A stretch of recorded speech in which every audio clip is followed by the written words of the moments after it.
All right. Sarah says we can start. Okay. Hi, I'm Adele Tutter, the director of the Psychoanalytic Studies program of the Institute for Comparative Literature and Society at Columbia University. The PSP offers a certificate in psychoanalytic studies to students in all departments in the Graduate School of Arts and Sciences at Columbia. I'm thrilled to introduce our distinguished speaker, Daniel Peck, and our discussant, Ben Kafka, who will, for our first event of the academic year, Captive Minds, Psychoanalytic Thought, Politics, and Hidden Persuasion in the Post-War Free World. Clearly, a subject that is all too pertinent in our so-called post-truth world. Daniel Peck studied literature and history and completed his doctorate and research fellowship at Cambridge University. He has been based for most of his career in London, where he is a fellow and training analyst at the British Psychoanalytical Society and a just retired professor of history at Birkbeck College, University of London. He is the author of a range of books of psychoanalysis and/or history, including Psychoanalysis, A Very Short Introduction, Faces of Degeneration, A European Disorder, 1848 to 1918, Svengali's Web, The Modern Enchanter in Modern Culture, and The Pursuit of the Nazi Mind. His editorial collaborations include Psychoanalysis in the Age of Totalitarianism and Dreams and History. Daniel's most recent book, published this summer, is Brainwashed, A New History of Thought Control. He is also the associate editor of the History Workshop Journal and an occasional broadcaster with the BBC. Leading the conversation about Daniel's presentation will be Ben Kafka, Associate Professor in the Department of Media, Culture, and Communication at New York University. He's also a psychoanalyst in private practice in the Village. He received his PhD in history from Stanford, his clinical training from the Institute for Psychoanalytic Training and Research, otherwise known as IPTAR, and he has been affiliated with a number of institutions, including the New York Institute for the Humanities, the School of Social Science of the Institute for Advanced Study, and the DeWitt Wallace Institute of Psychiatry at Weill Cornell Medical College, where he is currently a visiting fellow. Ben is the author of The Demon of Writing, Powers and Failures of Paperwork, and co-editor of a new edition of William Peitz's Theory of the Fetish, out from University of Chicago Press any day. He's also currently working on a book on the things that drive us crazy in institutional and societal structures. After the presentation, we encourage the audience to join in the conversation. You can submit questions in the Q&A function in the Zoom dashboard. And when you do submit your question, please indicate whether you would like us to unmute you so that you could, so that we can call on you to read your question yourself, in which case I will call on you to do so, or whether you would like me to ask your question for you. So without further ado, I give you Daniel Peck.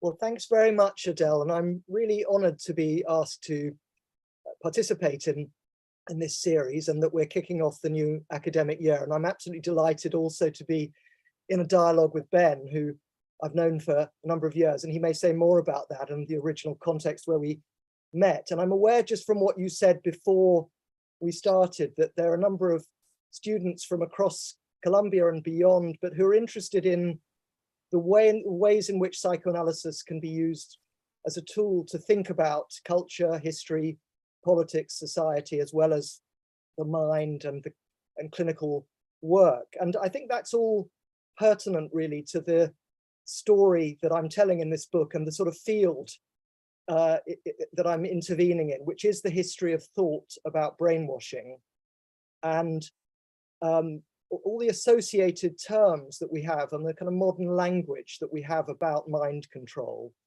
So partly, I think, in a way, this discussion, well, for me, it's this evening, for you, it's earlier in the day. But anyway, our discussion may be partly about thinking about what psychoanalysis might contribute to thinking about freedom of mind and coercive influence, hidden persuasion, groupthink, you know, and so on, brainwashing, but also to situate psychoanalysis in a history of the fear about how clinicians can, whilst claiming to be inviting the patients to, as it were, free associate, or to explore, to emancipate, to free up something, may be exerting certain forms of influence in the consulting room. And I think that fear about what psychoanalysis can do to people coercively or in hidden ways is as old as the story of psychoanalysis.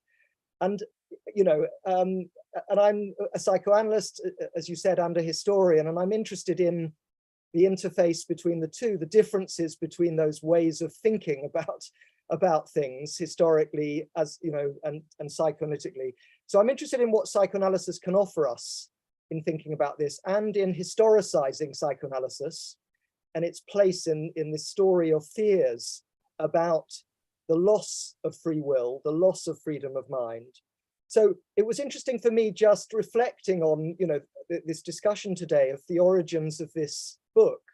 And of course, as Freud would invite one to think, they're overdetermined, so I won't know all the sources of the book, but I can think of some. And I think it's partly to do with my preoccupation with the contemporary crisis, which sort of the book ends really with the contemporary crisis of liberal democracy and authoritarian populism and what's going on in the world. So it's partly to do with an intervention in that, and really sort of inviting people to think about the resources, not only in psychoanalysis, but also in popular culture, in the human sciences, in history, that might be relevant as tools to think about the problem of manipulation in politics and society today. So it's partly about recovering literature and stories, some of which will be familiar to people. I mean, there's Orwell and there's Hannah Arendt in my book, and they're part of very much a contemporary conversation. But there are other writers from the post-war period who I think may be less well known to people, like the Polish poet who won the Nobel Prize actually later, Miłosz. But his remarkable book, The Captive Mind, in 1953, that I thought was really worth revisiting alongside some of the kind of classic studies. So I'm interested in retrieving a literature from the post-war period. I should just say for this audience that the term brainwashing was coined in 1950, and that gave rise to then a series of interventions in the 50s of books and articles and movies and so on. The whole subject exploded 3 years after the word was coined at the end of the Korean War, when 21 American POWs who'd been held prisoner chose, apparently freely of their own free will, to go and live in China, in Mao's China, rather than to be repatriated to the US. And this was an option for prisoners on both sides, and largely instigated by the Americans, who thought communist prisoners should not be forced back sort of, you know, into communist totalitarian societies and should be free to choose where they went. But there was this story of the 21 Americans, and I tell some of those stories in the book, and including one of the men who was the youngest, who was alive, and we interviewed at the beginning of our research project. I should say the source of the book is also a team-based project at Birkbeck, where I was fortunate to have funding from the Wellcome Trust to run really a research group. So it was doctoral students, postdocs, it was lots of academic associates around the UK and abroad, filmmakers. We made a number of small, sort of low budget films about brainwashing. We also invited teenage school kids to learn some basics of filmmaking and to make a series of video essays about what that word connoted for them, without giving them the history, but just in a way inviting them to see what the resonance was of the term brainwashing. And all of that material is freely accessible online. So if anyone's interested, if they just go to a search engine and put Hidden Persuaders Birkbeck, they'll find the website, and they can look at the school kids' videos, which are quite moving and eloquent about what it's like growing up. You know, it's obviously not a social science representative sample. It's 3 local state schools that we had access to, but it is an interesting range by, you know, young men and women thinking about social media, about gangs, about drugs, about populism,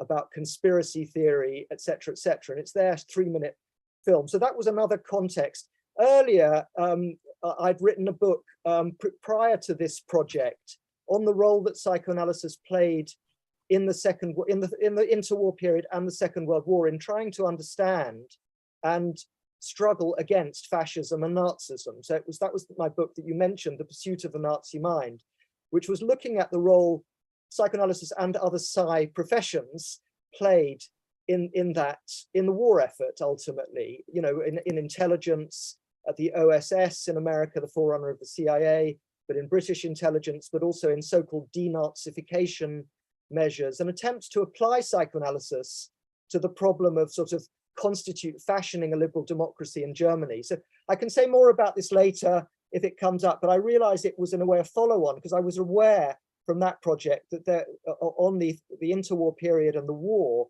that there was then this Cold War fascination with the mind in conditions of so-called the free world, which became a kind of buzz phrase used by successive American presidents and others. We are the free world, they are the totalitarian or enslaved world, and so on. But looking at how this language then resonated of brainwashing and how it also boomeranged back on the West. So it starts very much as a debate about what could be done to captive populations, prisoners, but also whole populations behind the iron curtain, the bamboo curtain. And then it starts to become a debate about the claim to freedom in the West. And that's where you get into the debates about advertising in the 50s, which I was very interested in. And I looked at some of that classic literature, but also at the archives, actually, of Vance Packard, who was probably the most famous figure in this, who wrote The Hidden Persuaders. And I went to his archives at Penn State and all the correspondence he received, which was really very fascinating, of readers trying in dialogue with him about hidden persuasion in American society.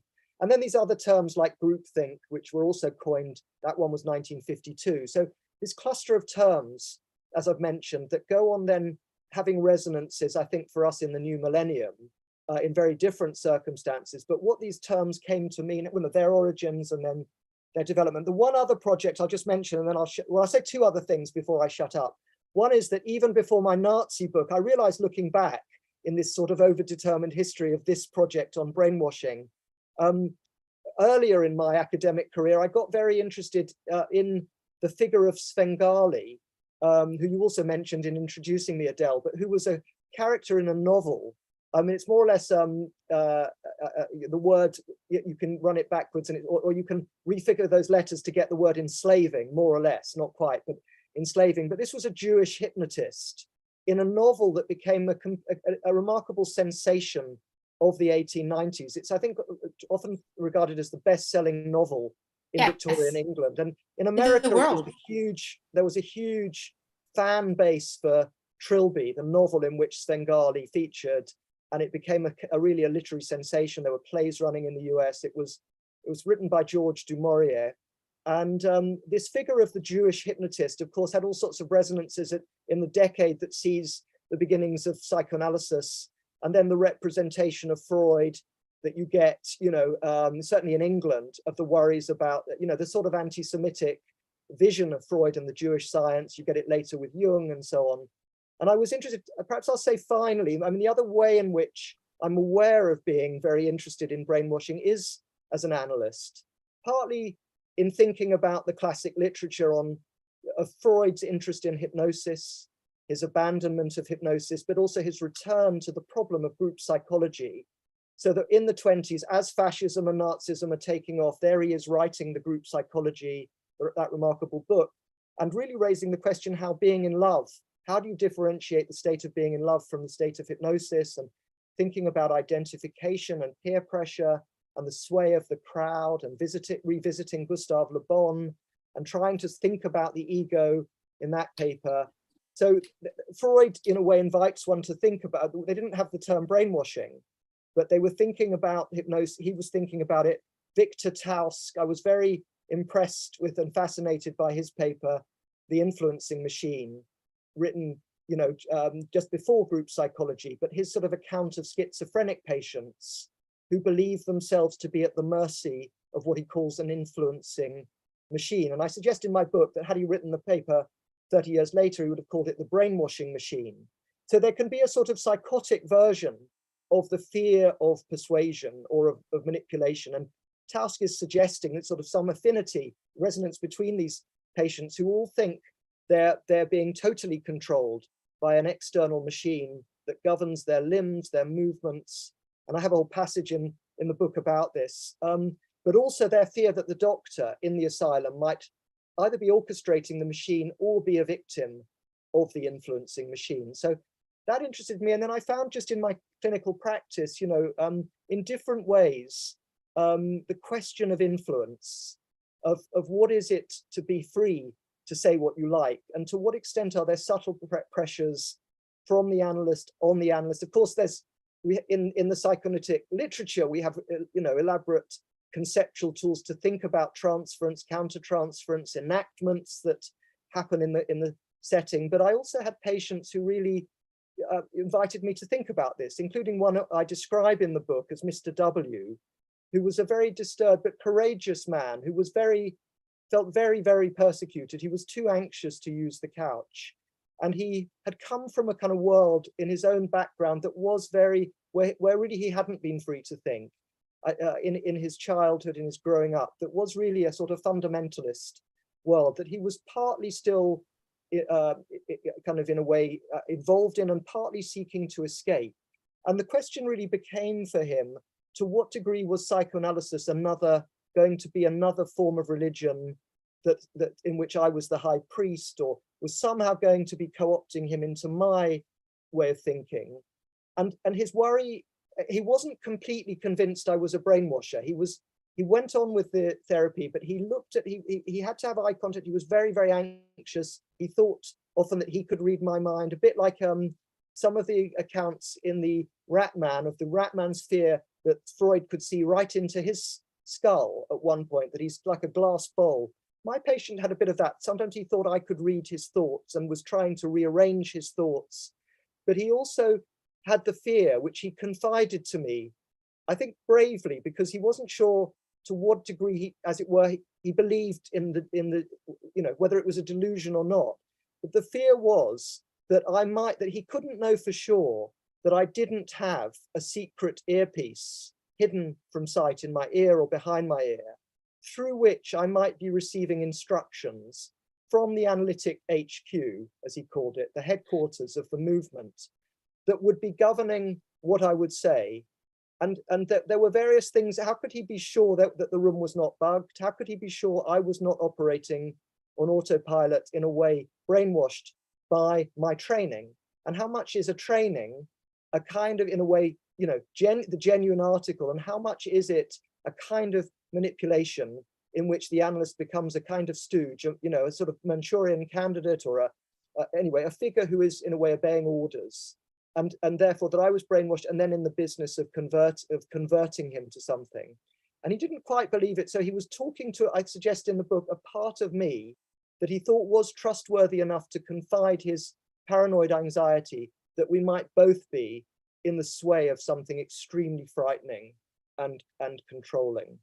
So, you know, I feel I owe something to him and other patients who raised the question. And of course, it's also, you know, that it can have a more delusional quality, but it's also in a way a good question. How free are we to think as analysts or as academics and as citizens, and in the sway of what forces govern us, and the whole interplay between the intrapsychic and the interpersonal that anyway seems so timely now to be thinking about, you know, with all the pressures, the social media, anyway, we can think about this in the European context, the US, in relation to what's happening in the, yeah, I have a little note at the beginning of the book. It was written before the Russian invasion of Ukraine. And of course, if one was writing it now, if I was starting writing it now, one would be thinking more overtly about that and what's going on with China and Taiwan and the US. So there, obviously the context is changing year by year, but it was really written in the era of Trump, of Brexit, and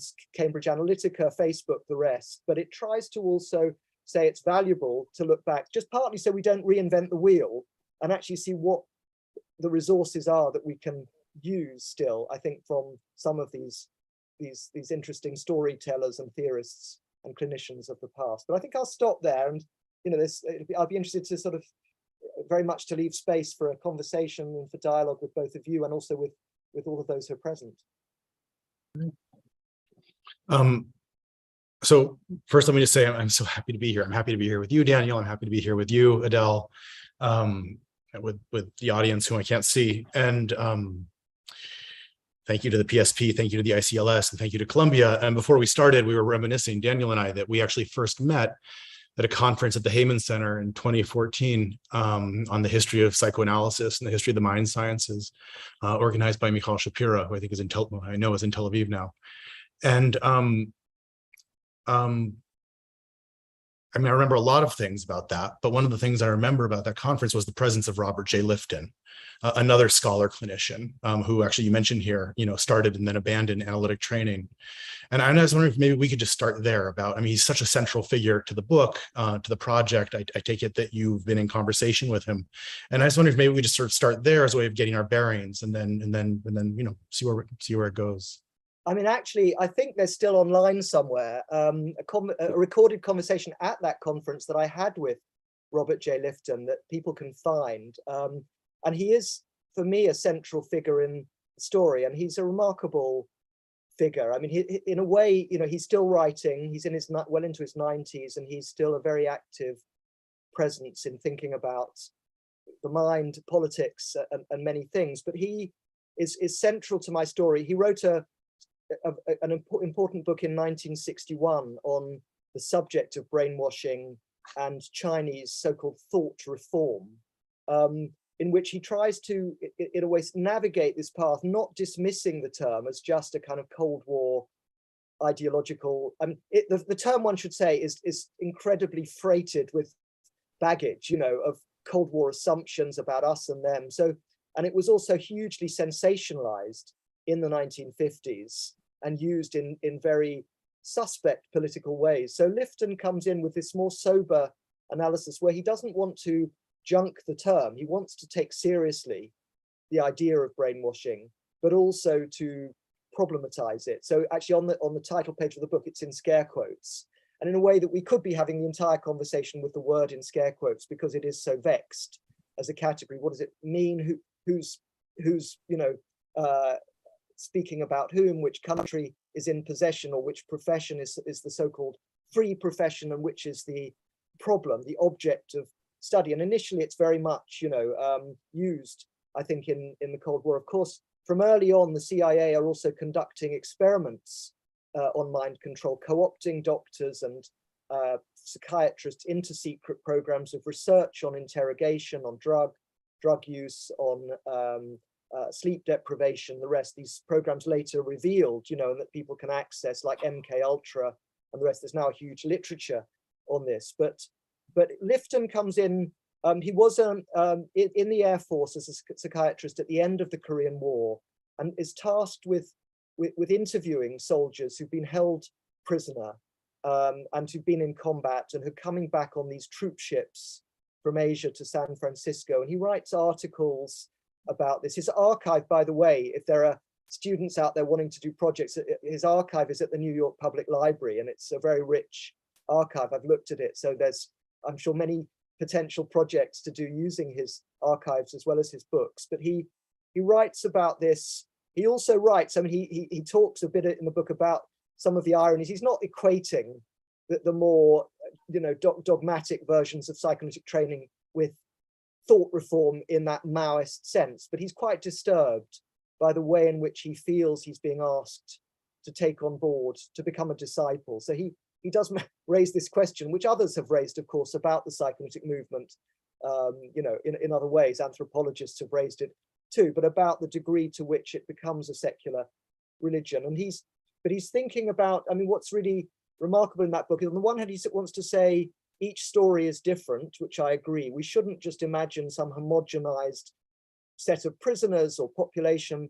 You have to delve into each story to sort of explore it. On the other hand, you can also look more structurally at the kinds of conditions that are conducive to breaking people, remaking people. And he sets out schematically in the book some of those, the control of the milieu, closing the exit doors, control of life and death, purification rituals, sacred science. I mean, he has a whole series of concepts that he uses. He writes many other books, The Nazi Doctors, he writes about Vietnam vets, he writes about that cult in Japan, that group that puts gas in the Tokyo subway system under the influence of this leader, sort of delusional cult. He's written many important works, really, and has gone on thinking, also about psychoanalysis, politics, history in ways that have been pioneering. I mean, also with Erik Erikson originally, and he's run a series of conferences in the States, at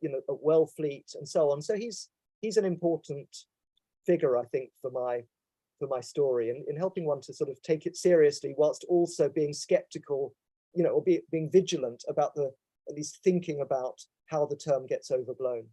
Well, yeah, I mean, one of the really, I think, tremendous accomplishments of the book as a work of history, but also a work of history by a historian and a clinician, is that, you take these terms, brainwashing first and foremost, which do seem sort of hopelessly contaminated by Cold War ideology, right? Like a term that I can't really imagine myself using in a kind of, scholarly setting, let's say.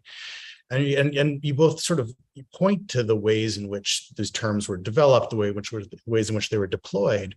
And then you also make the point sort of again and again, in really sort of brilliant ways, that like, even if we want to keep these terms in scare quotes, like they are talking about something, like they are telling us about something that millions, tens of millions, and perhaps in some ways, as the book goes on, all of us have been subject to. Yeah, well, thanks, Ben. I mean, that is the task, I think, to invite people to think about both the extremes of imprisonment, of torture, of mental torture, of the kind of, the ways in which people, I mean, this idea of the breaking, which became another kind of Cold War motif, the idea of both breaking people, breaking points, breakdown, of how and how far that can be induced by interrogators, by jailers and so on, in order then to, whether it's to extract information, what Lifton calls truth extraction, all the problems of that, of what people will say in those conditions, but also then to introduce ideas or to change minds. So, that has to be taken seriously, of what happens to people in captivity, and these more subtle ways of what is the language. If it's not brainwashing, what terms do we need to think about nefarious forms of influence in life, in commerce, in culture, in politics, and so on? Yeah. I mean, the book is really, as I sit here trying to figure out how to structure my own book that I'm working on, right? The book is really cleverly structured because it begins with basically torture, like scenes of torture. And then chapter by chapter, each sort of iteration is a little more abstract, a little more subtle, a little more pervasive, like a little sort of lighter touch. It works really, really well. And I think, readers will find that, you begin with these really destructive kind of horrific scenes, in Korea, in China, and then bit by bit, like, where do we end up? We end up here, like we end up in this room, we end up outside in Soho, amidst the sort of in the shopping mall and sort of out in the everyday world. One of the things, Ben, I was thinking of your work on paper and about paperwork, was the concept of groupthink, which was coined by an American journalist, William White, in a business magazine in 1952. And then he writes this book called The Organization Man that was a kind of bestseller, another bestseller of the 50s. And that idea that in the world of clerks, of office workers, of state bureaucrats, something strange, he said, was happening in post-war America. And he wants to use this term groupthink. It's not brainwashing as such, but something is happening of a kind of synchronization of thinking that he tries to describe first in this sort of rather slight article and then in the book. And he thinks this is ultimately dangerous to the prosperity of the West and the US, because as corporations get bigger and bigger, they require people to fit in all sorts of overt and covert ways to sort of toe the line, to become part of this conglomerate, and that sort of works against innovation and originality and creativity. So it's a sort of plea for the reinvention of capitalism. He's not on the left particularly, but he's worried that there's something that is going to stagnate. You know, despite American post-war growing prosperity, he thinks there's a sort of danger built in. There's another term from that period, brainstorming, which I also am quite interested in, that's coined about a kind of creative group endeavor. It's interesting because that's going on in a discussion about business and advertising. It's coined by an advertising executive who describes these techniques of getting everyone sort of around, you know, without an agenda to address problems and so on. It's quite interesting in relation to psychoanalytic thought on groups and Wilfred Bion and the kind of investigation of groups post-war. But I was thinking of this idea of bureaucracy and that kind of fear of this homogeneity and people just filling out the paper, just doing what they're told in the grid. There's a marvelous scene which I kind of toyed with. I thought it might have made a good cover for the book, but it never worked out. But Orson Welles's film, that's what we ended up with, a slightly retro image of a tape recorder, because it's meant to be connoting that earlier period. I suppose it's sort of reminiscent a bit of like Gene Hackman's The Conversation or something like that. Yes, That's what my association. There's a movie in early 1960s that Orson Welles stars in and directs of Kafka's The Trial. That's a remarkable film version. I don't know if you know it, but there's an incredible scene in it. It's with Anthony Perkins playing Kay. It's soon after he's done Psycho, and he's Kay in this nightmare bureaucratic world. And there's an amazing scene that it was actually filmed in the Paris railway station that becomes the Musée d'Orsay later on. But it was abandoned, but of enormous space with hundreds of clerks at their typewriters, just kind of doing their task. It's a nightmare scene of kind of paperwork and bureaucracy. So groupthink, I think, was at stake there. Anyway, I just was thinking it's something you've, from a different angle, been exploring yourself. Well, you know, when I wrote that book, which is 10 years ago, like I did not yet have the kind of concept of the organization as a defense against anxiety. And, you know, I mean, I think that moment of the organization of the group, that sort of group moment comes across so beautifully in the book as well. I mean, both Bion and the folks and the organization man sort of anxieties, you know, on the other side of the Atlantic. And Kurt Lewin's sort of experiments. I mean, it's all there as the, you know, very, very anxiously trying to figure out, you know, like what the hell is going on. Yeah, well, thanks. And I mean, I try to, you know, it was a kind of jigsaw, but I did so much research, and I had also the benefit of all these younger researchers with their doctorates. So all this stuff that was being unearthed and stuff we put online in all these blogs and these films, and interviewing this POW and so on, and all the different things we did. And it was really then how to write a book out of this sort of huge array of possible ways. And there would be many other ways to write such a book. And of course, one should say, there are a number of other books that the people at, you know, here at the seminar might be interested to delve into. I mean, there's a rich literature now on brainwashing, the Cold War, and on the war on terror, and, you know, so-called enhanced interrogation, and, you know, all that happened after 9/11 and the prehistory of that and experiments. So if people are interested, we can talk about other books. But I tried in a way to, as we were perhaps, and as in way Adele introduced it, but something about being an analyst and a historian, of sort of in a way wanting to tell the story both ways, to historicize psychoanalysis, but also to invite historians to think seriously about what psychoanalysis might contribute, about also thinking about fantasy in all of this.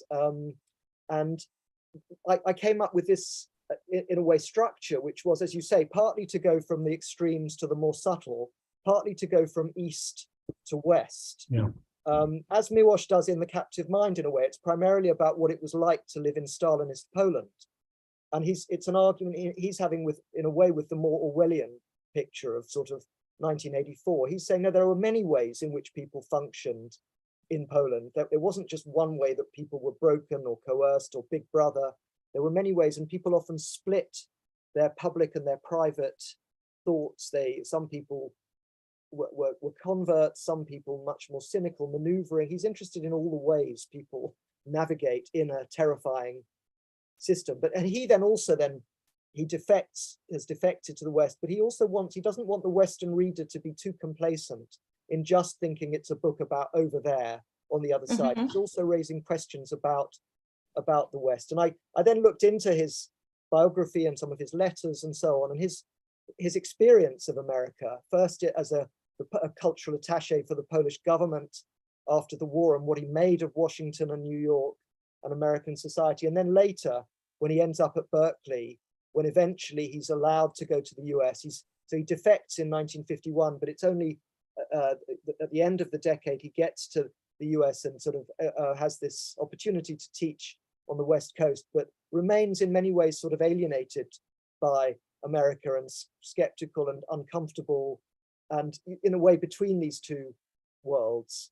But he's interested in the more subtle ways of people are manipulated, and in a way about culture and all that. So he's rather in a way high culture figure. He thinks that so much is ersatz and kind of crummy that people buy into in the media and so on. But I think he's interesting. And the other way in which the book moves is in a way from the past to the present. I suppose it's east to west, extreme to more subtle, from kind of coercive brainwashing through to advertising culture, and then in a way to thinking about how the story would need to be written in the 21st century in these very different technological conditions and political economic conditions of today. Well, so I'll only ask one more question maybe before we open it up, or we can keep going. But so historian, psychoanalyst, like on my mind throughout, like how do we reconcile as clinicians, I guess, in a way, but just as people, right? Like our day-to-day experience, like 4 days a week in this country, 5 days a week in yours, like of how difficult it is to change minds, even slightly. The analytic experience, but you don't have to be an analyst, right? Like to convince your parents of something, or your children of something, or your friends of something, or your fellow citizens of something. Like just how hard it is to do that, even in the smallest way, and sometimes how impossible it feels. With, on the other hand, like what we're seeing over and over and over again, in the book and in the news, right? Like, in fact, like, nevertheless, tens, hundreds of thousands, millions, I don't know, people believe that Q, right, is about to reemerge and deliver us. I mean, you end by talking about conspiracy theories, but like, I'm in a way, it's a question about scale, like how hard it is to make small changes at a small scale versus these sort of mass changes. I don't know. What are your thoughts? What have you? I think that's really interesting, isn't it? Because you're saying the other side of the story is about resistance to change, about a sort of obdurate, whether it's unconsciously or consciously, but a refusal to modify. So on the one hand, we've got a story which is about the spectacular and disturbing ways in which minds can be swept along, whether it's Freud writing about that in Group Psychology in 1923, whether it's later on Adorno writing about fascist propaganda and psychoanalysis, whether it's the world of QAnon and conspiracy theory, and this terrifying sense of the malleability of people's willingness to swallow, fantastical propositions to varying degrees. I mean, we don't know how everyone who's a follower of QAnon actually functions. Again, one would need, in the style of Lifton, to be looking into it rather than in a way just speculating. But that question of mass influence, which has sort of haunted the 20th century, really, and the age of mass democracy, mass warfare, mass propaganda, this sense of the kind of labile nature of mind and the emotional life of the subject, with, on the other hand, a story from psychoanalysis of resistance to change and the difficulty of change, as you're saying, the kind of work that takes so long. Freud initially thinks psychoanalysis can be, in a way, a more intellectual detective story in which you discover something and then there will be change, that it's a joint enterprise, that the treatment could be quite short, because once you've kind of uncovered it, lo and behold, things will change. And in a way, the sort of ever lengthening nature of the treatment is partly to do with his realization that it doesn't work, like, that we can know something intellectually, we can agree, and yet there's something tremendously resistant, or negative therapeutic reactions. I mean, all the ways that one might think about defenses and the collusions that enable, whether it's an analyst and a patient, or a family, or an academic department, but to resist change, even whilst ostensibly being in favor of rational change. So I think that problem, both intrapsychically and at the level of the group, of both the sway of, the charismatic authority or peer influence, and on the other hand, this sense of something that is so hard to change. And I guess, now we can think, if we're thinking politically, but of the breakdown, if there ever was any kind of common medium of discussion or fact finding that was shared across an electorate, that you could agree on certain basics before you disagreed on the interpretation of the facts. It's interesting for me to know from you and this audience how much there was in the US any kind of equivalent, whether it's public broadcasting or certain newspapers, but to something like in Britain, I suppose the BBC might have had in the post-war period, the 60s, when television really takes off, or at least mainstream terrestrial television, BBC and ITV, the news programs might have provided some kind of shared basis of knowing what has happened in the world, or what, with all the problems of the politics of news representation, nonetheless, people might agree on the size of the crowd at an inauguration of a president. And then you think what happens in 2016 and the beginnings of the Trump presidency just after that, and people who debating the size of the crowd, that the idea it's faked, that you cannot rely on what's in the New York Times or in the Los Angeles Times. That might, you might have to rely on Breitbart News or Fox or something else. I mean, the complete breakdown, if there was ever any consensus on certain basic pieces of information,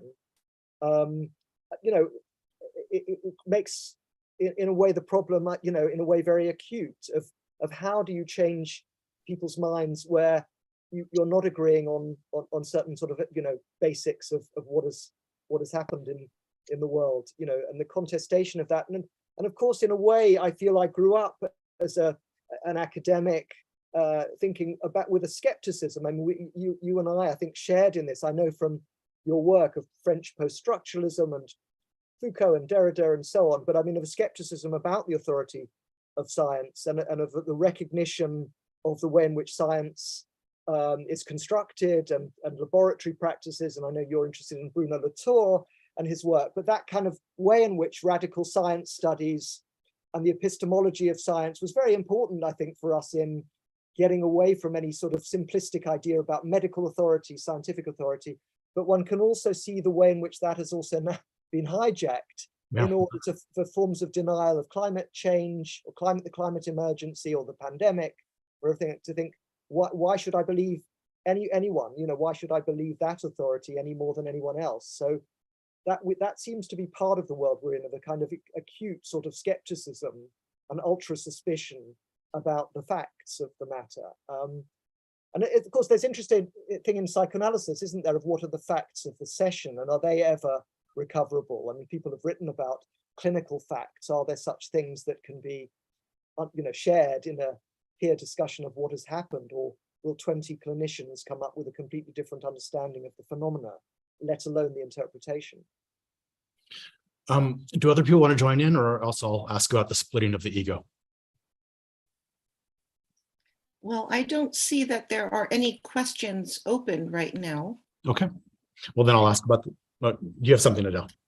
Yeah. Well, Daniel, you mentioned, what happened in 2016 with the sort of the frightening new term, fake news, in which any sort of data point could be argued or denied.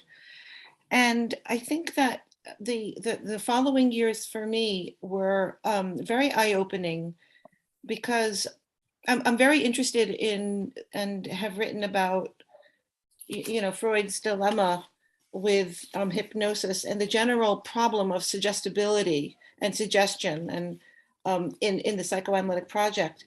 But I hadn't ever really imagined that such a large percentage of the population could be so highly suggestible as to disregard things that seemed fairly easy to verify as fact, like the crowd size, which you have photographs of, and can compare with other historical photographs. And for example, the whole the idea of voter fraud. I think that I live up in upstate New York, and most of my neighbors believe that the election was stolen.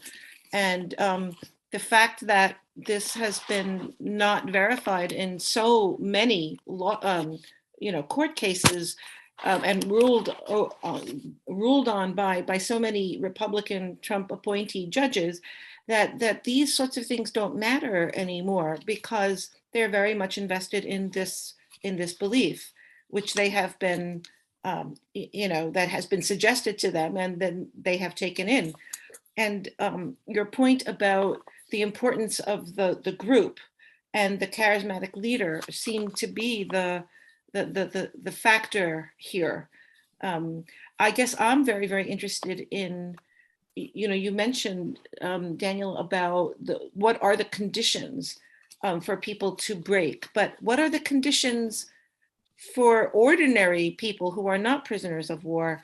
What are the conditions that are necessary for them, both in the environment and their own intrapsychic conditions, to believe things that are not true?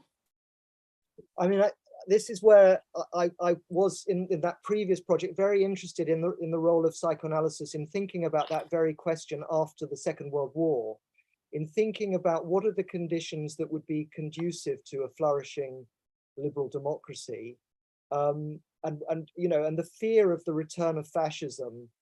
Of course, they didn't know that in Germany and Italy the story would turn out as it did. So in 1945, the question of how you could make Germany safe, how you could turn Nazis into Democrats, was exactly that. And there was a sort of sense, of course, the creation in Britain too of the welfare state. I mean, there was a sort of powerful sense that part of the answer to that question was in freedom from the terrors of, famine, from, of starvation, of unemployment, of want and squalor, and education and basic health provision. So in a way, both in the UK, but also in the sort of thinking about Europe, certainly psychoanalysts, were very exercised by that kind of question. I mean, whether it's Winnicott, whether it's Anna Freud, whether it's some of the post-war Kleinians, in thinking about politics and hatred and fear and terror and anxiety. And UNESCO, which is created as part of, a sort of arm of the UN in Paris, ran a project which was very interesting on reducing international military tension, in which they invited analysts, including Winnicott and Klein and Anna Freud, to contribute to thinking, and Erich Fromm and others came, but to sort of trying to think about it in a way from a psychological point of view, as well as a social and economic point of view, of sort of trying to address this and try to establish the conditions, of all the things one might think of now to do with inequality and poverty and ignorance and resentment. So some of this is in a way very old. And I suppose there's something that feels more like you're saying. We can think of different dates, Brexit, 2016 in the US, one can think of what's happened in Brazil, one can think of the rise of, look at the government in Italy now, look who's leading the Italian government, neo-fascism, look at what's happening in France. However, one shouldn't entirely romanticize the 50s and the 60s and the 70s, in sort of thinking somehow back then none of this applied. I think one needs to sort of think about it. I mean, one thing I didn't write about much in the book, although I did quite a bit of investigating, but was about the Kennedy assassination and about conspiracy theory and just about public skepticism after that, about official explanations. So not about the crowd size of an inauguration, but about, could you believe the official version of this story about how JFK was killed? And even the photographic evidence, was treated by many people with great skepticism. And even the famous Zapruder film, where this amateur camera, man in Dallas takes a film as JFK is shot, doesn't settle the matter at all, because then it turns out the secret services have confiscated the film, and there are questions about are frames missing, and has the film been doctored? So 63, and the question of what, can you believe your own eyes? Can you believe the news? Can you believe the story that the state is telling you is I think quite an important moment. Not that that is the begin, I don't know where one goes back to for a beginning of a kind of skepticism about all of this, but I think certainly, I think there are even surveys that show after 63, when social scientists look at people's attitude to whether governments, not just a particular government, but government sort of with a capital G, is doing the right thing in the US, there's growing skepticism through the subsequent decades, that there's a sort of high watermark maybe in the 50s of belief that you can trust. So the question of trust again is really interesting to think about, and we live now in an area of massive distrust, don't we, of narratives, counter narratives, in which there's almost zero shared assumption of trust in the facts. We do have two questions. The first is from Nathan Gorelick. Nathan, would you like to ask your question yourself, or would you like me to read your question? Could you answer in the chat, and we can unmute you if you would like?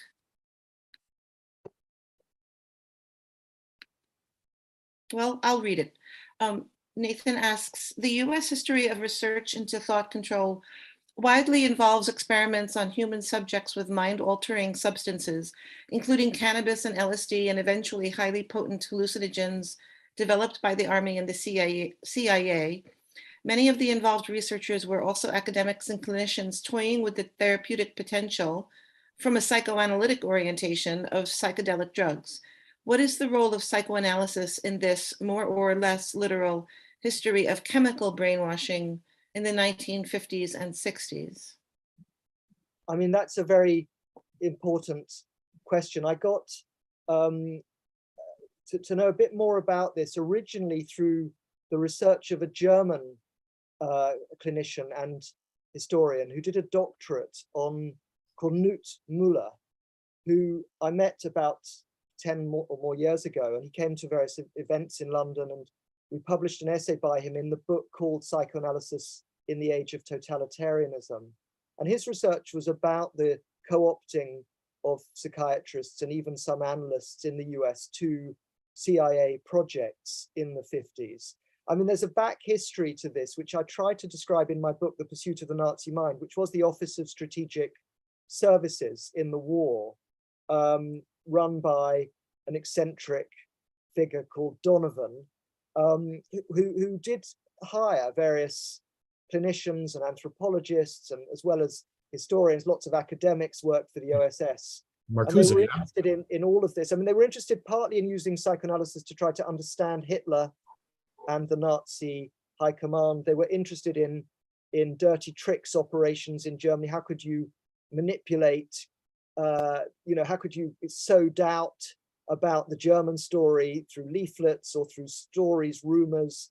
How could you, do all sorts of things with propaganda, but also how could you decipher more intelligently what was going on with German radio propaganda and so on? And they did also conduct experiments on so-called truth drugs in the 40s. In fact, I tell the story in that book about Rudolf Hess, who was a prisoner in Britain because he had this harebrained mission in 1941. This is the deputy Führer, to fly to the UK on a mysterious peace mission. And he was held prisoner. He was given so-called truth drugs because he claimed amnesia and wouldn't talk. And one of his doctors was Henry Dix, who was the deputy medical director of the Tavistock Clinic in London.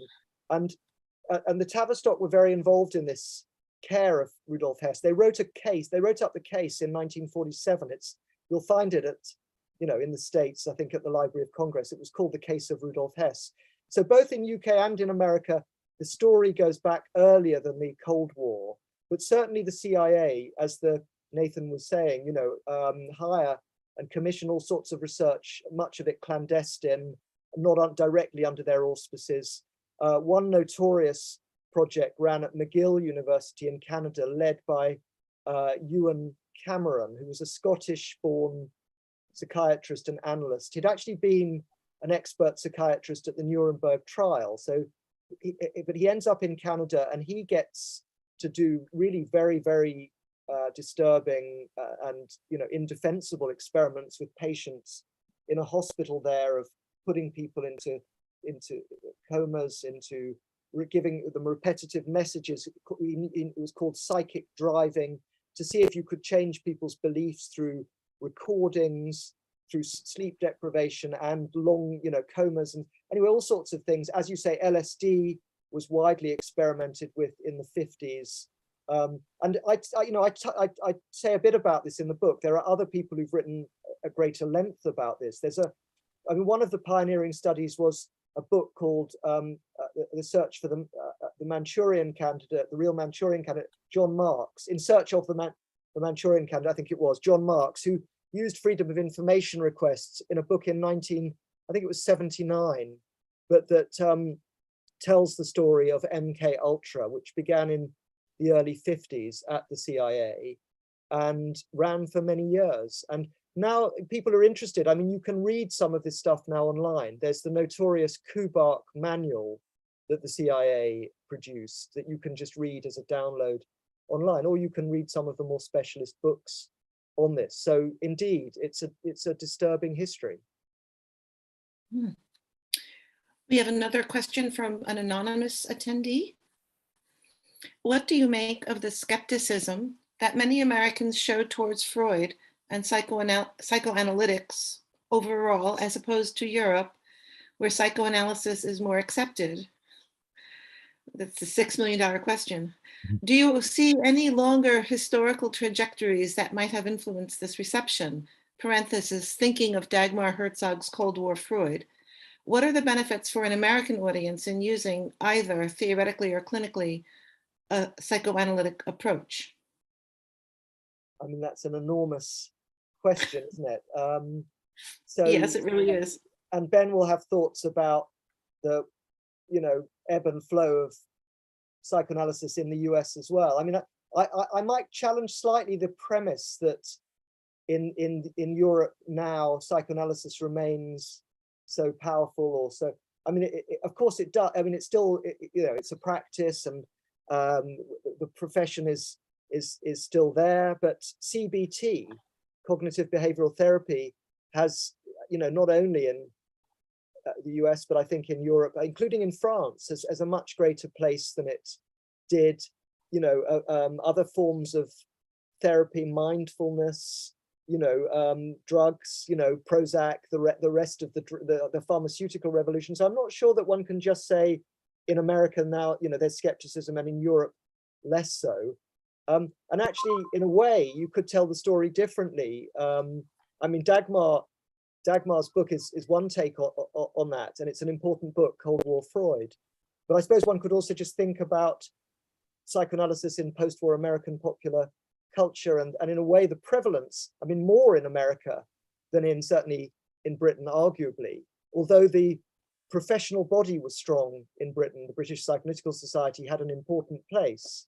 I'm not sure that in, say, the university world in Britain, psychoanalysis ever had the same sway that it came to have in certain areas, as I understand it, not across the American academy, but, that in America, for better and for worse, there was a tradition of psychohistory, that actually Lifton and Erickson were important figures. There were many different strands, some of it more plausible than others, but it was at least considered. And the president of the American Historical Association, famously William Langer, in 1957 said, psychoanalysis is the new frontier for historians. You didn't have anyone in major historians. I actually wrote a piece about British historians and their skepticism about Freud, because I was interested in it the other way around. Why was there so little uptake, even amongst left-wing historians in Britain, like Hobsbawm and E.P. Thompson?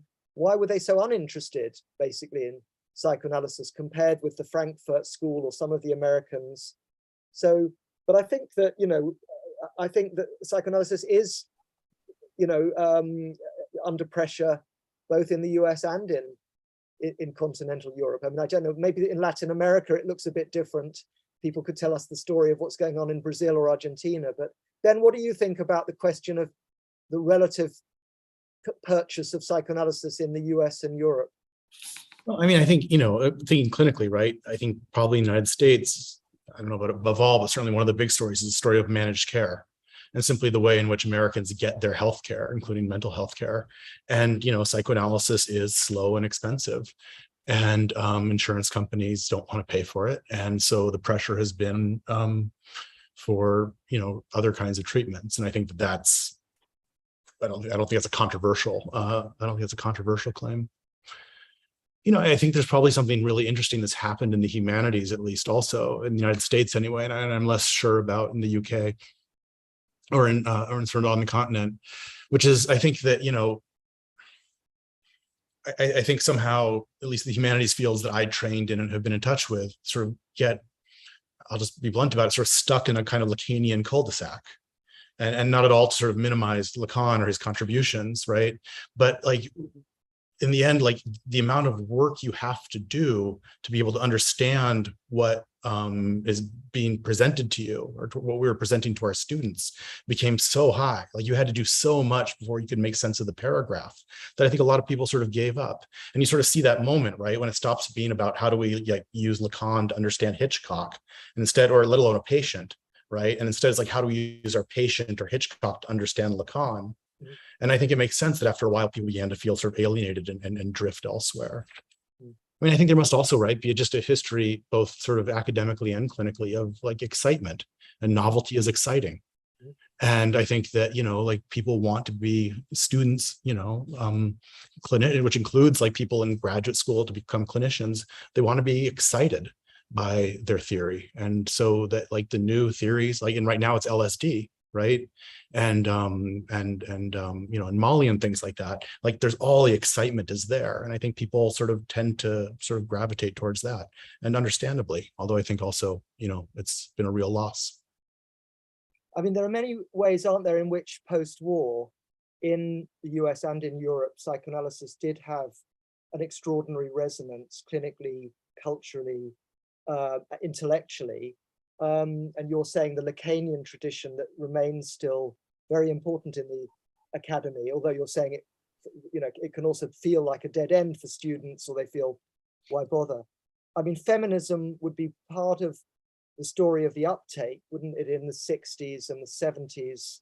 And in a way that brings us a bit back to my brainwashing story, because one of the popular books of the early 60s in the US was The Feminine Mystique, by Betty Friedan, that is not a psychoanalytic book, but it's kind of in a way exploring, and it's obviously a critique and a protest and a polemic, but about the conditioning and fashioning of subjectivity from cradle to grave, of what it is to, there's obviously Simone de Beauvoir behind that, but what it is to become a woman and a man, and how does that work psychically and socially? What are the pressures? How are we sort of fashioned? And she compares in that book women's fate with that of Korean War POWs who've been brainwashed. So she uses this story of 1953. She actually refers to it directly, makes a sort of analogy. How free are American women faced with this onslaught, this barrage of pressures in the family, in school, in culture, in advertising, and all the rest of it? How could you kind of escape from, in a way, all of that, or emancipate yourself? And I guess that the different strands of I'm not an expert on the story of the different strands of American, British, and French feminism, amongst others, that develop in that period. But some of them certainly want to use psychoanalysis. If one thinks then in the 70s, Juliet Mitchell, psychoanalysis and feminism, or that some of the French feminist theorists, it's really to sort of return to the question of unconscious fantasy, of really taking the unconscious seriously. So that's one way in which psychoanalysis develops. Also in other areas, film theory and so on. Psychoanalysis has an enormous input really into academic life. It doesn't, strangely enough, in the historical profession, certainly in Britain. I think that was, but maybe it depends on which discipline we're talking about, and whether we're talking about clinical practice or sort of cultural application. Right. Well, and I also think we need to take responsibility, right? I mean, historically, psychoanalysis has been really bad about some really, really important questions of race, for example, That's right. questions of sexual difference, absolutely, questions of class, although, there's a tradition there. Like, I mean, we as a profession have been, I think, historically really, really terrible on these topics and have harmed people. And so there's also that, right? I mean, I think it makes sense that a lot of people have given up on us because in part they feel like we gave up on them. And belatedly, there's now, certainly here, and I imagine where you are, but a great deal more sort of belated attempt to rethink whether it's the kind of curriculum that candidates might need to read of how one would think seriously about race. Because in the kind of classic, I mean, certainly if I think of my own psychoanalytic training, it was not in a way there as a problem to think about with tools and resources of what one would read in order to really to think about race in the way that one might have been invited to think about gender or sexuality. And I think now the question would be, what would it be to refashion a curriculum that's still, as it were, psychoanalytically relevant, but that is placing that firmly there? Would it be Fanon? Would it be, what would one need to read? Yeah. Well, I think that it raises a very interesting psychoanalytic question. Why hasn't it been in our curriculum? How have we been so deaf and blind to the problem? It's very much, I think, analogous to the not exactly denial of climate change, but a denial of its urgency and its immediacy. Alyssa Marder gave a talk, one of the PSP events last year, in which she talked about the language in which climate change is written about in such stalwart institutions like the New York Times. And she read from an article about how composting can be what you can do to help the climate change, as though you can actually, and that any individual could actually help climate change when the individual is not the problem. But this sort of like strangely false, completely irrational tone of optimism as opposed to alarm. I think that the sort of the denial of everyday life is something that I'm increasingly interested in. But I think it's there historically, the denial of race as a problem, the denial that it's a problem that there are no, that there are so few Black psychoanalysts has not been considered a problem. Why has that not been considered a problem? I'll just relay a small anecdote, a little bit going off on a tangent, but the degree to which we are unaware of what we are unaware of came home to me in a strange and compelling way. I had written about an artist, the photographer Francesca Woodman, and I had met her parents, and they had given me permission to use her photographs in an essay, which was a long and drawn out affair trying to get that permission. And I then wrote another article, which had this woman committed suicide at the age of 22. She was a precocious photographer. I wrote another article about how her art had affected the art of her parents. Both of her parents were artists, and how her art then changed or seemed to affect their art. And when they found out that I was going to speak on this topic, they moved to shut down the talk, threatening to sue the New York Psychoanalytic Institute. And I never did publish it, although I had given it to private audiences at different institutes. They have now died. And I returned to the material shortly after the death of the second parent, because I was now more free to write about it without worrying about, legal, I didn't want to go bankrupt. And when I looked at the material after they had died, I realized that I was seeing things that I had not allowed myself to see. And I remember distinctly looking at certain images that were very, very disturbing, images that her father had made that were so disturbing that I remember looking at them and thinking, yuck, I don't even want to look at that. But thinking that it was kind of just aesthetically banal, like, yuck, I don't like that, as opposed to more disturbing in terms of the import of the content, that I just dismissed it and I didn't look at it. And normally, if that happens, I would say, oh, why is this eliciting such a reaction? I would normally be more interested in the image after having that, but I didn't.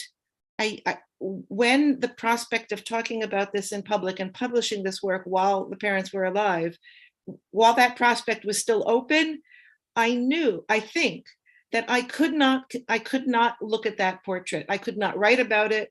I could not bring it into the conversation, that this was something that would get me into trouble.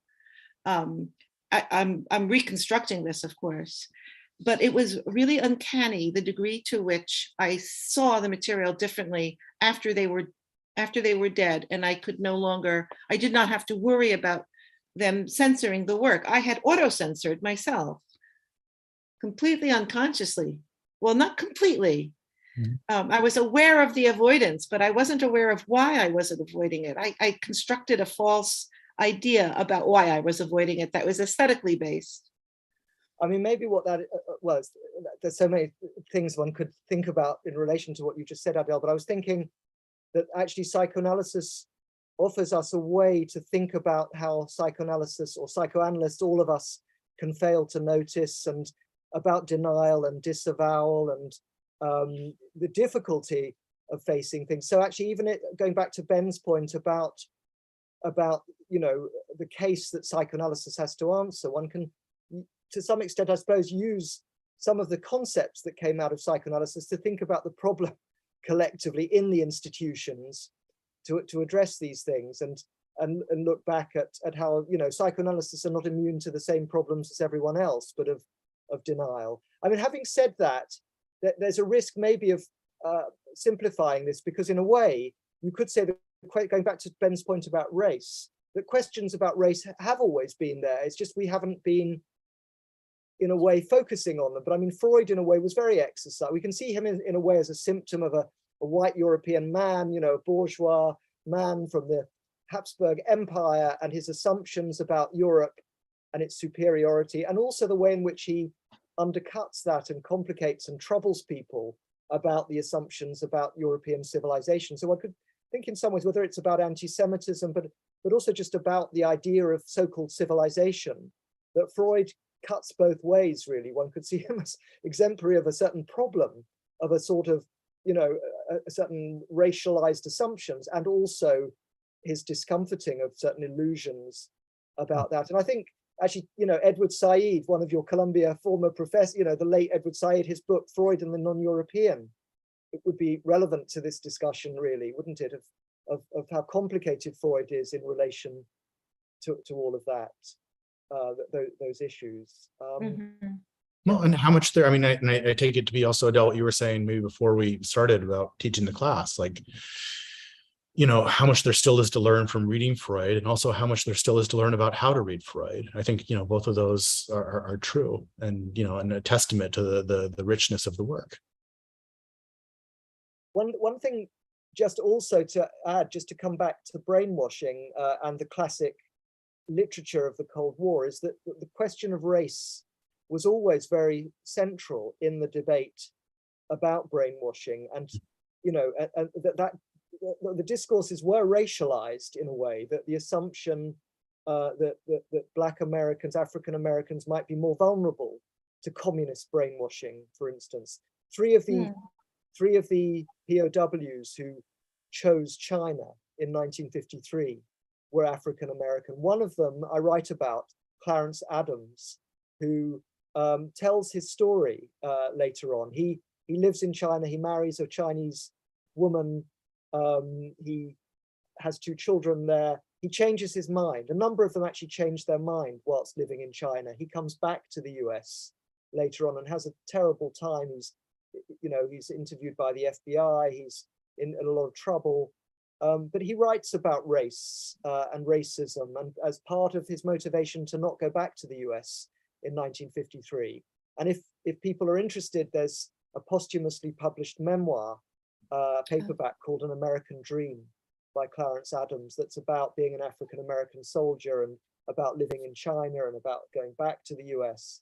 It's quite interesting. And of course, it was racialized in another way, which was a sort of Orientalist idea about the Chinese and their racially sinister powers and inhumanity, that was a sort of racialized discourse about the Orient.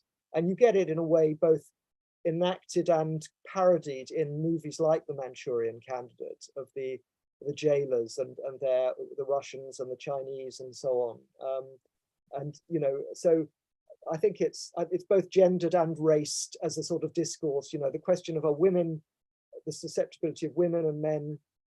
There's also a whole story that I tell in the book about this sort of idea that young American men are particularly vulnerable to communist brainwashing because of their absentee fathers and their domineering mothers, and that this kind of idea comes from as momism in that period, but the sort of powerful dominating mother is a problem, and fathers need to reassert their authority. Well, there's some problem in the family that makes American post-war youth sort of callow and vulnerable and malleable in ways that was not true supposedly previously. And you get that in the movie. I mean, The Manchurian Candidate in a way represents that story too, with the sort of mother from hell, who's the chief, the sort of brainwasher in chief, played by Angela Lansbury, who just died this week, age 90 something, in that movie.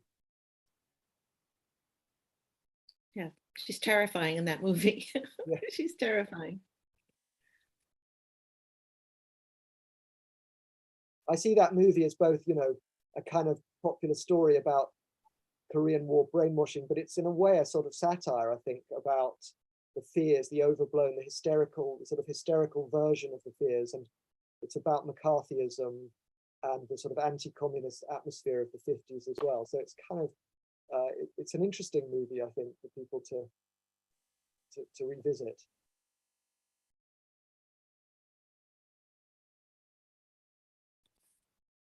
Let me ask the audience if anybody has any questions, where we still have a little bit of time, about 5 minutes.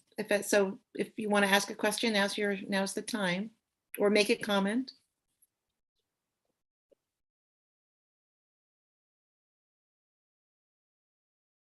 There is a question.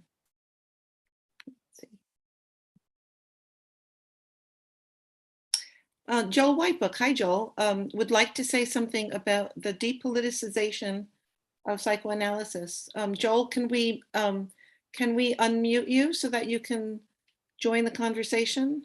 Yes, please. You hear me? There you are. Yes.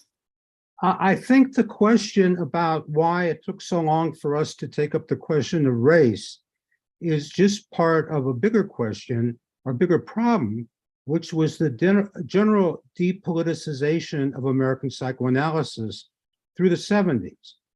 You know, one question came up as to why the analysts, many of whom were Jews or Jewish immigrants, didn't address the Holocaust until the 70s. And I heard Harold Blum once say that it's because of the period of latency after a trauma. And it took the profession that long to face up. 2 generations. Yeah, but that stands in contrast to the experience of other Jewish and not Jewish immigrants like Hannah Arendt, Karl Polanyi, Horkheimer Adorno, Franz Neumann, all of whom took up the question of the Holocaust as soon as they got to America and wanted to ask, how could this have happened? And I think the reason the analysts didn't was because they were so depoliticized. They were so worried about their situation in the States that they simply kept their mouths shut. So they didn't say anything about the Holocaust until the 70s. They didn't say anything about race during the Civil Rights Movement. And analysts, with a few exceptions, were quiet about the Vietnam War. So I think it was the general problem of the depoliticization of the profession, which really was challenged and got broken up after the 60s generation entered the field and sort of overthrew the ancien regime. that's, well, it's good to meet you and online, and to hear you say that. And you know, this, sometimes people say the Frankfurt School sort of in a way toned down the communism too when they got to the US, don't they? There's a sort of argument about whether the Marxism was downplayed. That's true. And I think that it's interesting what you're saying about psychoanalysts, and there may be particular reasons why the emigres, you know, or why people were more reticent.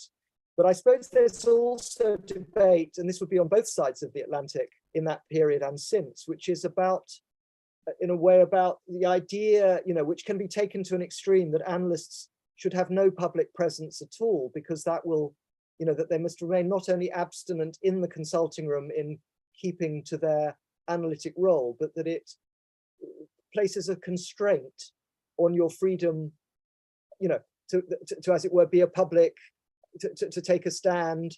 And one of the people in Britain who challenged that actually was the Kleinian analyst Hannah Siegel, who wrote a famous paper called Silence is the Real Crime, about psychoanalysts and nuclear war in the age of, you know, this was the period of cruise missiles in Britain, and, you know, the height of anxiety about all of that. And she wrote a paper sort of, you know, she was in a way always more willing to say psychoanalysts need to take a stand on that issue. And there are many other issues arguably psychoanalysts should take a stand on, I mean, should have done, as you were saying, whether it's race, whether it's class, whether it's all sorts of things.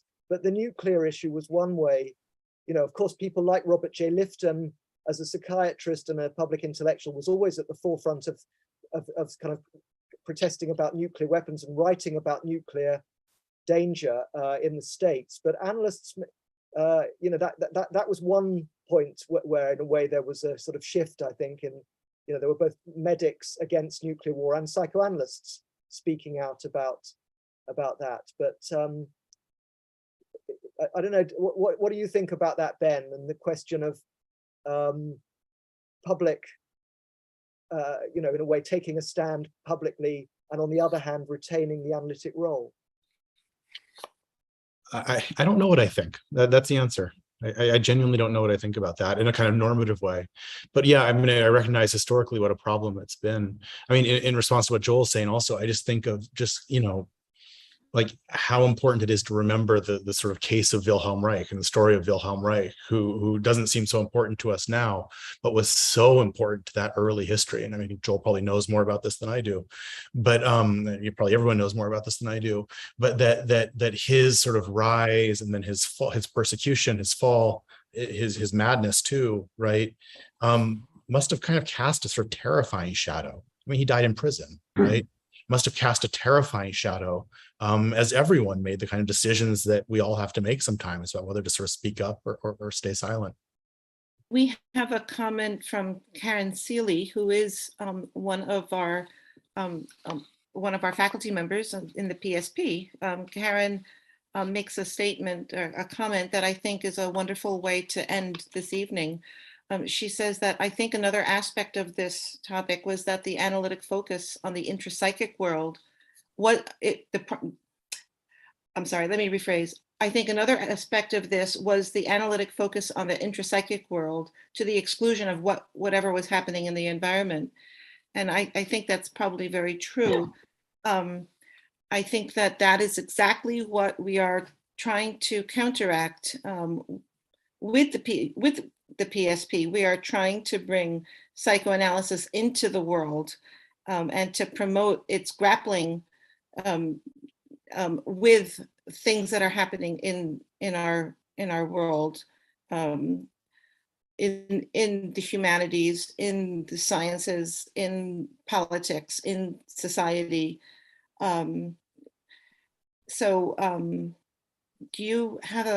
Do Ben or Daniel, would you like to say something about this before we end? Because we will have to end in just about a minute, I think. I mean, I think in a way we could have another discussion another time. I think that's a good note to end with. And your program sounds exactly sort of, you know, responsive to that question of how psychoanalysis can be a resource for thinking about the world. And, you know, I think that question of the environment and the emphasis on what's, you know, the environment and what's intrapsychic, what's with is a vexed question that one can run through the history of the balance one strikes and how one thinks about that question. But no, I mean, I'm grateful for the chance to have discussed this with all of you. So no, I think I'll Pleasure. I don't have more to add.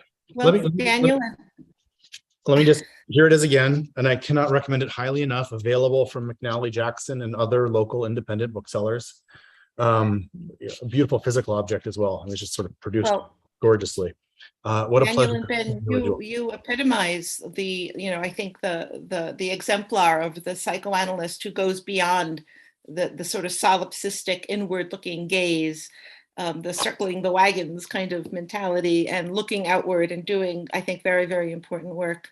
And it's 11 o'clock for you, Daniel. I really have to thank you for joining us at such a late hour. It's And midnight. it's been wonderful talking, and I hope that we can continue the conversation at some point. Well, thank And you I so want to much. thank Ben for Thank you, Adele, your, and thank you, Ben, and thank you, all of you. and thank you, Ben, And for I'd like to thank leading Sarah as well for organizing as well. Yes. Thank you. Yeah, Yes, Sarah absolutely. Monks, our intrepid expert in all things having to do with Zoom, which I appreciate. And I appreciate the audience for staying with us. And I hope that you come to future events. We have some interesting events lined up, and you'll be hearing about them. So good night. Everyone. And thank you again.